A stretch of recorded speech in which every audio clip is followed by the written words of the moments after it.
Well, this is kind of strange. Just a little bit.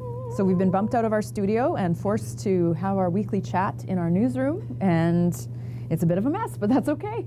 Well, I'd like to point out that this is because of the lack of a table. This is the first time we've actually been forced to wear pants for this segment. That's a good too. point as well.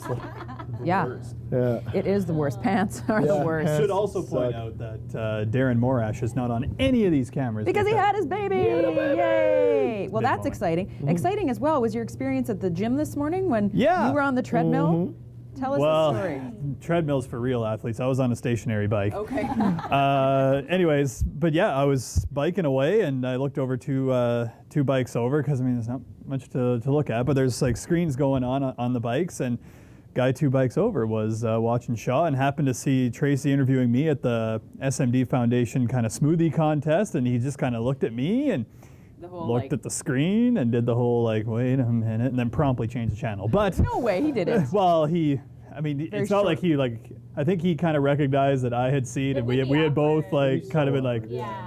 But don't you think it would be me. more insulting to be seen changing the channel? Yeah. well, Like- it is what He it probably is. had a bit of a debate in his brain for like a couple minutes. Yeah, like what's the risk here? I gotta weigh it out. Am I gonna insult him or is this gonna get rid of the awkwardness? I should have just ended program, got off the bike, and just Yeah. out of there. That's the key to signal to leave the gym. yeah. It's been actually we're having some laughs, but it's been a really heavy news week for a number of reasons. Obviously, Boston, Waco, Texas, the suicide of the young girl, although that's a few days older than that, but the suicide of the 15-year-old girl in Nova Scotia who had been raped and bullied. I mean, so much going on. Wanted to address a few of those topics. I guess in particular, given that we are in the news media, obviously a tragedy in Boston, tragedy in Waco, Texas, and all of us are on Twitter and follow Twitter, and it's been really interesting to watch how the news has been disseminated through Twitter.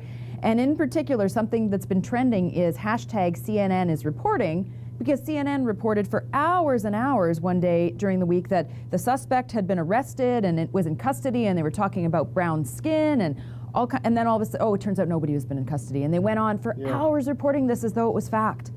And people retweeted it on Twitter thousands of times. So we're kind of in a day and age where, because of Twitter and social media, if you don't verify where you're getting your news from and verify it before you send it out again, goodness knows what's going to be out there. Scary, yes? Well, that's the fatal flaw with getting your news from a place like that for anything, right? Like, there's just no way to verify it, right? Like, unless someone is sending this super concrete link, it's hearsay. But CNN. Well, that's the thing is networks are now under pressure because, as you know, when the first news broke in Boston, we were all sitting around watching CNN. We were also, checking everything that was coming on Twitter, and there were a few times where it's like, we're seeing on Twitter that this happened or that it's a bomb or it's this, and CNN isn't saying that yet, isn't calling it a bomb. And so, networks are they're under pressure to be legitimate, to not lose their,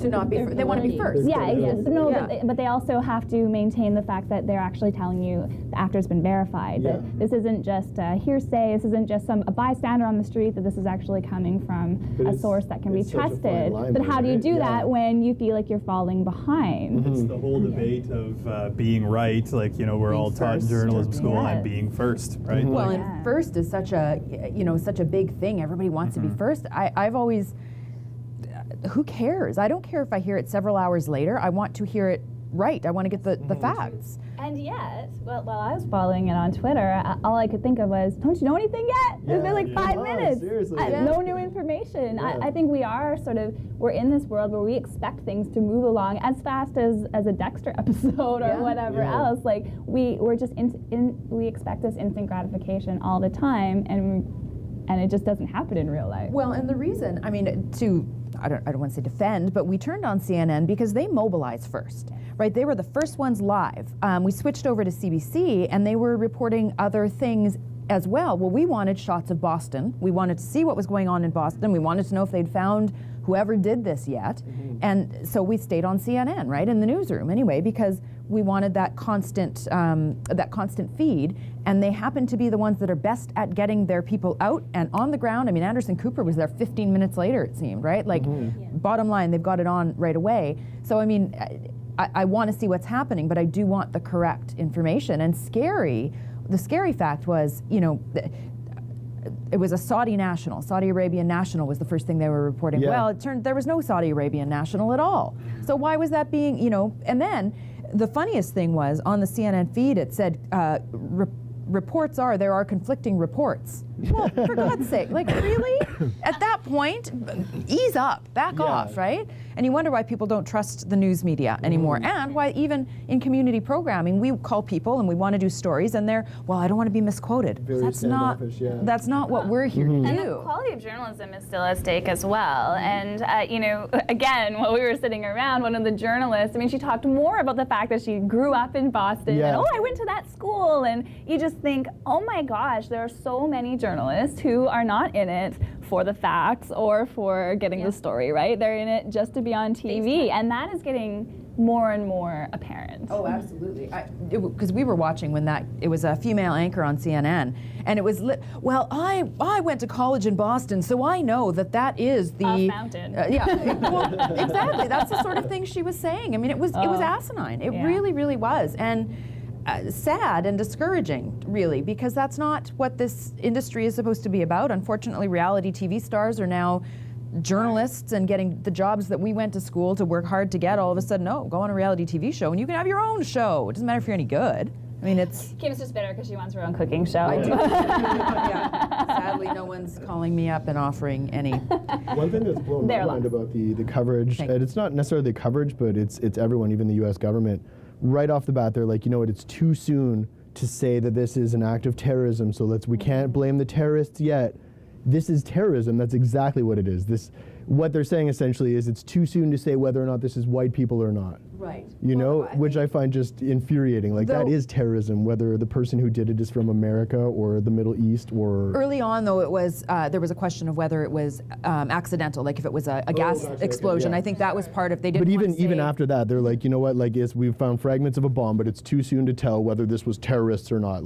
That's terrorism. You can open Whether the it's dictionary. terrorist That's or just a good old American boy. who decided to create some terror. But that it's isn't like a ridiculous. real, I guess, the sad point, if it's just random. Because then that really is terrorism right in our own backyard. Well, but it's terrorism either way. I know, but if They if did it at the was- end of the Boston Marathon, Yeah. knowing this would be covered. That's. But to think that, all these, Al Qaeda and, Saudi Arabians and all these, if it truly is just the guy next door that did it. But that is still terror. The Yeah, definition yeah. of terrorism. There's a phone ringing around here somewhere. Yeah, newsroom. The definition of terrorism is the act, not We're getting not who complaints did it. already, and we're not even on the air. Yes, it's not who did it. It's the act. Yeah. All right, we need to take a quick break and let's get on to something equally heavy after the break.